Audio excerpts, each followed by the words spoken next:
તો ચાંદીપુરમ અંગે આરોગ્ય મંત્રીએ મહત્વના સમાચાર આપ્યા છે। ચાંદીપુરા અંગે મહત્વના સમાચાર આવ્યા છે। ચાંદીપુરા અંગે આરોગ્ય મંત્રીનું નિવેદન સામે આવ્યું છે। તમામ વિસ્તારોમાં દવાઓનો છંટકાવ શરૂ કરી દેવામાં આવ્યો છે। આરોગ્ય મંત્રીએ કહ્યું છે કે સેકન્ડ ફ્લાય માખીનો નાશ કરવાનું કાર્ય હવે શરૂ થશે। આરોગ્યની ટીમ દિવસ રાત કરી રહી છે મહેનત। આરોગ્ય ટીમે હવે છંટકાવ શરૂ કરી દીધો છે। ટેમ્પરેચર વધુ હોય તેવા લોકોની કરાઈ રહી છે સારવાર।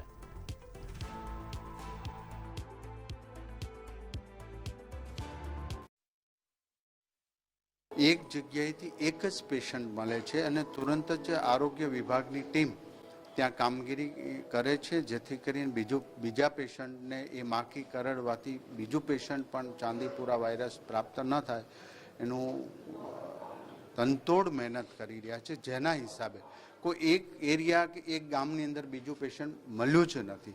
તો એક સ્પોટ પરથી એક સ્થળ પરથી રેડ સ્પોટ હોય કે ત્યાંથી વધુમાં વધુ ચાંદીપુરા વાયરસના દર્દીઓ મળતા હોય એવું ગુજરાતમાં બન્યું નથી। અને આ ચાંદીપુરા વાયરસ એ ચેપી નથી, જેને અડવાથી જેને જોડે રહેવાથી ચાંદીપુરા થાય। આની કોઈ દવા પણ નથી, કોઈ મેડિસિન નથી, આની કોઈ રસી પણ નથી। સિમ્ટમ્સના આધારે અમે બધી જ સિવિલ હોસ્પિટલમાં એકદમ સારામાં સારી વ્યવસ્થા કરી છે।